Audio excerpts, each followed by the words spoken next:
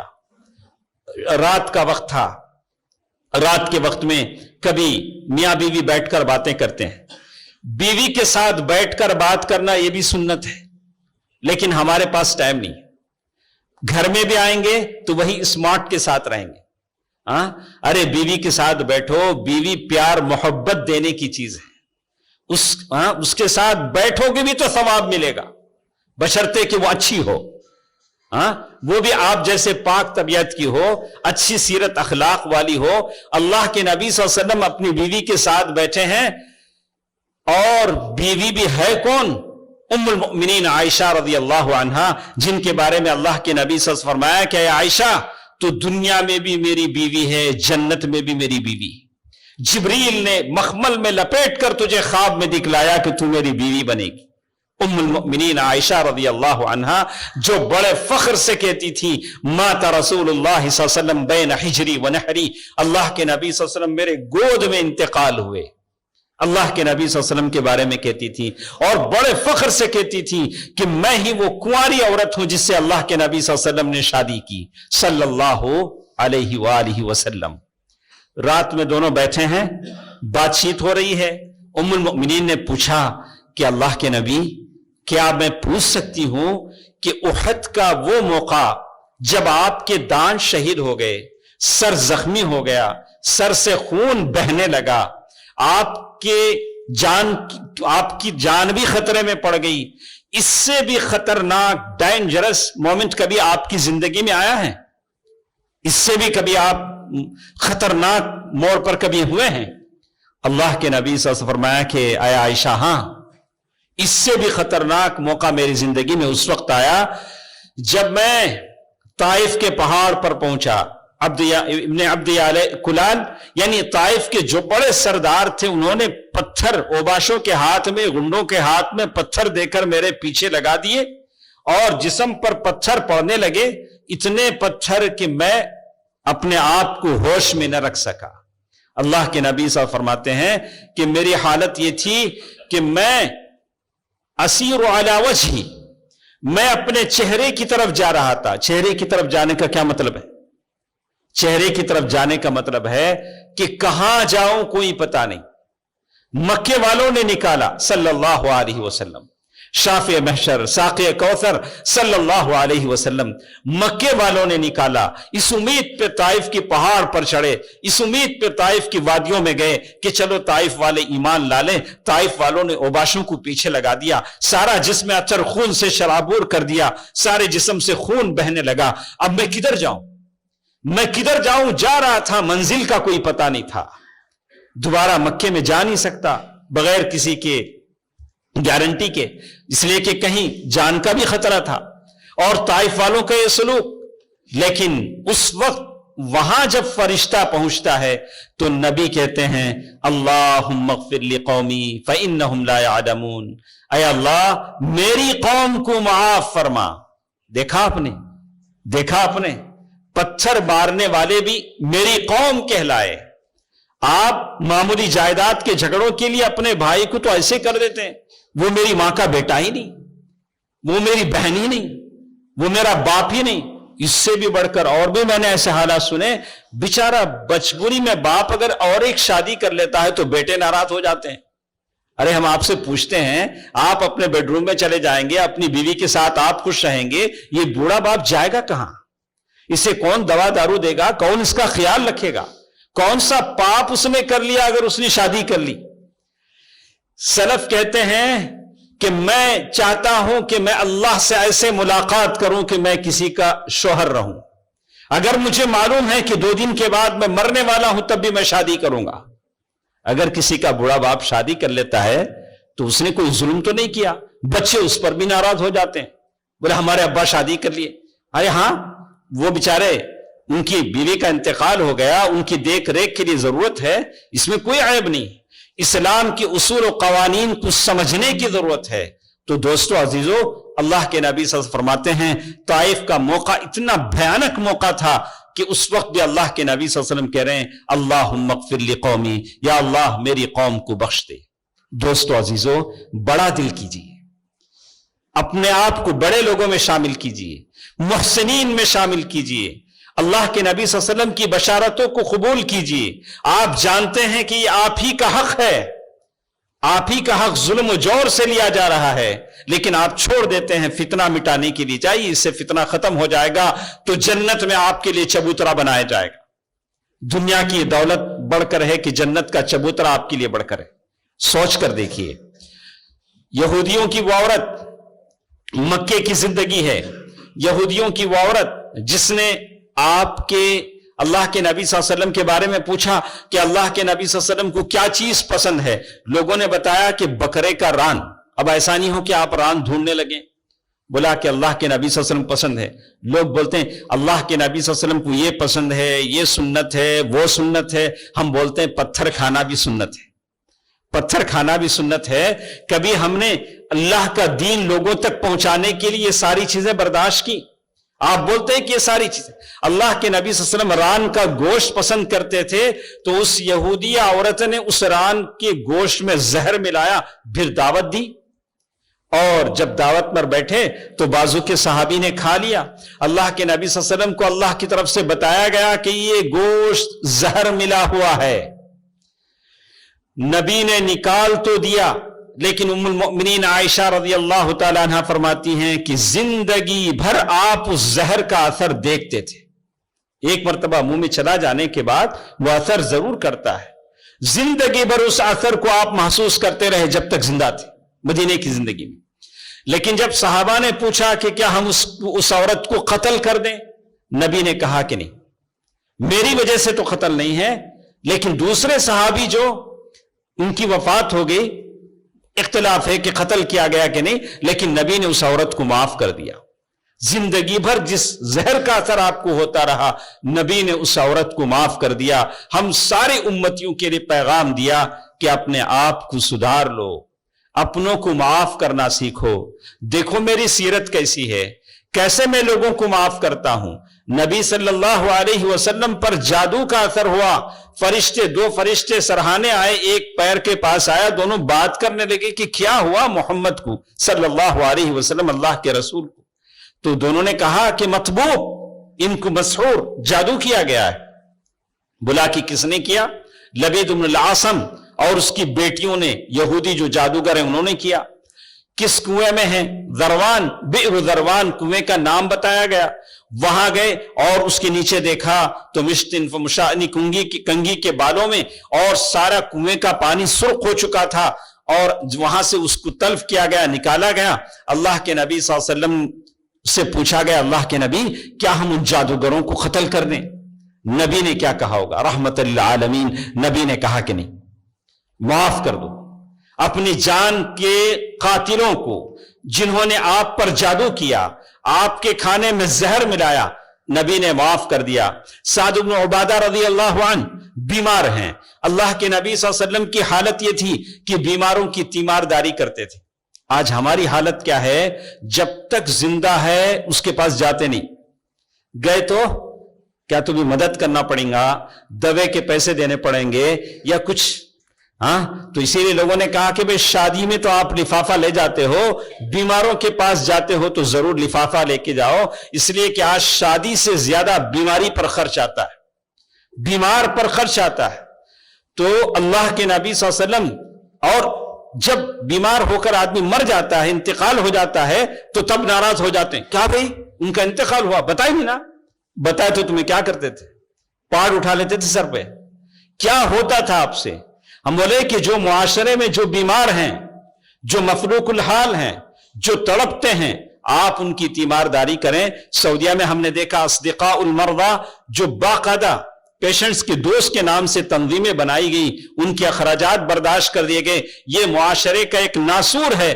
بہت کم ماشاءاللہ چند آرگنائزیشن ہیں جو ایسے لوگوں کا خیال کرتے ہیں، جو سرطان، کینسر کے مریض ہیں، بہت سارے مریض ہیں، علاج معالجہ نہیں کر سکتے ہیں، تڑپتے ہیں کہ کوئی مل جائے تاکہ ان کی بیماری کا علاج ہو جائے۔ اللہ تعالیٰ سارے مریضوں کو شفا دے۔ اللہ کے نبی صلی اللہ علیہ وسلم سعد بن عبادہ کی عیادت کے لیے جا رہے ہیں، اور پیچھے اسامہ بن زید کو بٹھایا، ایک ہی سواری پر نکلے، ایک جگہ پہنچے تو دیکھا کہ اخلاط المشرکین اخلاط الیہود والمسلمین ایک ایسی جماعت میں پہنچے جہاں یہود اور مشرکین اور پھر مسلمان سب تھے.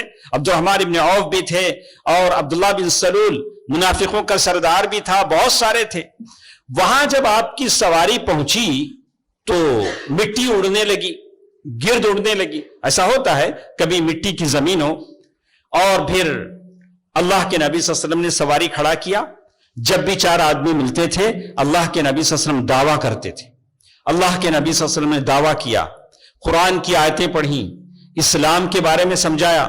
وہاں منافقوں کا جو سردار تھا عبداللہ بن ابی بن سلول، اس نے ناک پر کپڑا رکھ لیا، بولا کہ محمد صلی اللہ علیہ وسلم آپ اپنے اس خچر کی بدبو سے ہمیں تکلیف نہ دیں، ہم کو تکلیف ہوتی ہے. اگر کوئی آپ کے پاس آ کر سننا چاہے تو اسے سناؤ، خامخواہ جہاں دیکھو آپ سنانے لگتے ہیں. جیسے بہت سارے لوگ بولتے نہیں، ہر چیز دنیا کی کسی چیز کو شاید لمٹ نہ ہو لیکن دوسری چیزوں کے لیے ہم لمٹ رکھ دیتے ہیں. اور کہا کہ اللہ کے نبی صلی اللہ علیہ وسلم وہاں بدبو آ رہی ہے، سارے لوگ ایسے کہا. تو عبد الرحمن بن عوف رضی اللہ تعالیٰ عنہ وہاں موجود تھے. انہوں نے کہا کہ وہ خچر کی بدبو تیری خوشبو سے زیادہ عمدہ ہے. منافق کے سردار کو انہوں نے کہا. قریب تھا کہ دونوں گروپ لڑ پڑتے. اللہ کے نبی صلی اللہ علیہ وسلم نے صلح صفائی کرائی. بعد میں سعد بن عبادہ رضی اللہ تعالیٰ عنہ کے پاس گئے، جا کر کہا کہ دیکھو وہ خزرج کے سردار تھے. بولا کہ عبداللہ بن ابی بن سلول منافقوں کا سردار ایسے ایسے کہتا ہے. تو سعد بن عبادہ رضی اللہ تعالیٰ عنہ نے کہا اللہ کے نبی صلی اللہ علیہ وسلم وہ منافقوں کا سردار ہے اور اسے ہم بادشاہ بنانے والے تھے آپ کے آنے سے پہلے مدینہ. اب آپ آ گئے تو اس کی بادشاہت خطرے میں پڑ گئی، اسے معاف کر دیجئے، اس سے درگزر کر دیجئے. اللہ کے نبی صلی اللہ علیہ وسلم نے معاف کر دیا. زندگی کے ہر موڑ پر، ہر قدم پر آپ نے اس آدمی کا واقعہ سنا ہوگا. اللہ کے نبی صلی اللہ علیہ وسلم سو رہے ہیں، اچانک آیا، تلوار اٹھا لیا، بولا کہ محمد آپ سے کون مجھ سے آپ کو کون بچائے گا. تلوار کھینچ لی. اللہ کے نبی صلی اللہ علیہ وسلم نے اللہ کہا تو اس کے ہاتھ سے تلوار گر گئی. اللہ کے نبی صلی اللہ علیہ وسلم نے وہ تلوار اٹھا لی، بولا کہ اب تم کو کون بچائے گا. پھر اللہ کے نبی صلی اللہ علیہ وسلم نے اسے معاف کر دیا. دوستو عزیزو، زندگی کے ہر موڑ پر اللہ کے نبی صلی اللہ علیہ وسلم نے ہمیں لوگوں کو معاف کرنا سکھایا ہے. ساری زندگی عفو درگزر قرآن مجید کی ہی تعلیمات ہیں. میں اس امید میں، اس احساس کے ساتھ بول رہا ہوں، آپ کے سامنے جمعے کا یہ بیان کر رہا ہوں کہ آپ جب یہاں سے اٹھیں گے تو صاف دل لے کر اٹھیں گے.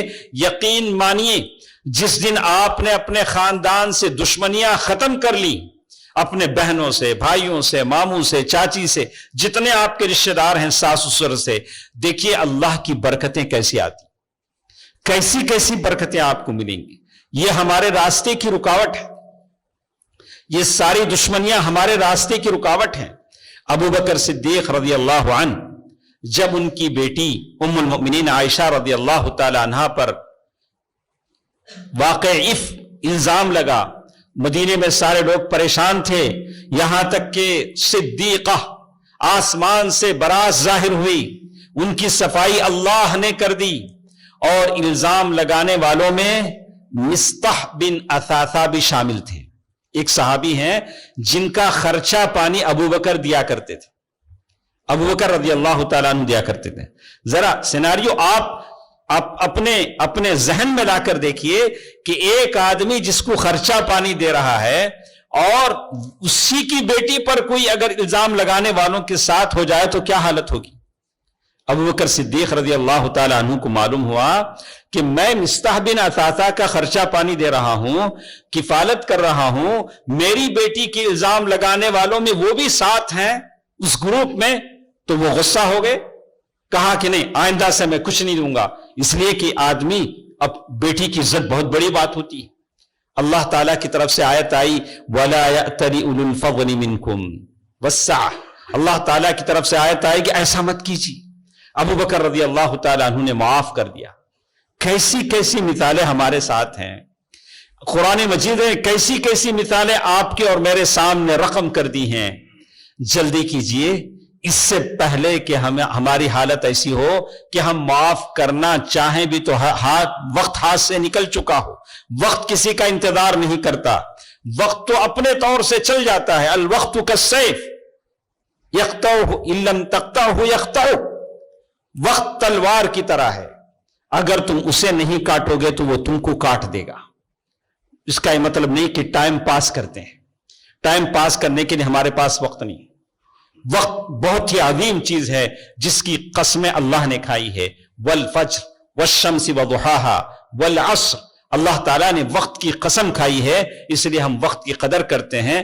یہ چند مثالیں میرے آپ کے سامنے تھیں، ورنہ بہت ساری مثالیں میں نے آپ کے سامنے لکھ کر لائی ہیں، لیکن اللہ کے نبی کی زندگی کی مثال سب سے بڑھ کر ہے.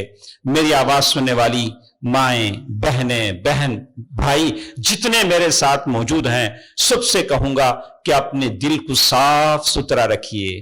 دل کو جھاڑ کر صاف کر رکھیے، جیسے آپ اپنا گھر آنگن رکھتے ہیں.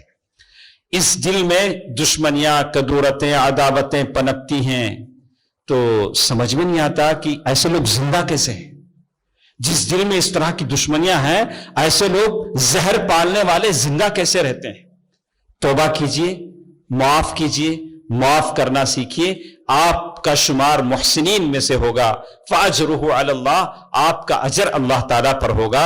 اللہ تعالیٰ مجھے اور آپ کو اس کی توفیق دے. اللہ تعالیٰ ہم سب پر مہربانی فرمائے کہ یہاں سے اٹھنے سے پہلے ہم اپنے دلوں سے دشمنیوں کو نکال دیں اور اللہ تعالیٰ سے اجر لینے والے بن جائیں. اللہ تعالیٰ ہم سب کا شمار محسنین میں فرمائے. آمین. اے الہ العالمین، جتنے بیمار ہیں انہیں شفایہ بھی عطا فرما، شفائے کلی عطا فرما، شفائے عاجلہ عطا فرما. یا اللہ، ہم تمام کے وہ لوگ اسلاف جو دنیا سے جا چکے ہیں، قبروں میں آرام کر رہے ہیں، یا اللہ ان کے قبروں کو جنت کا دہ بنا دے.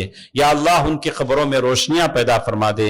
یا اللہ ان کے قبروں میں جنت کا بستر بنا دے. یا اللہ ان سب کی مغفرت فرما دے. آمین. صدق اللہ العلی العظیم ونفعنی وإياكم بالآیات والذکر الحکیم. انہ تعالی جواد ملک کریم والرؤوف الرحیم.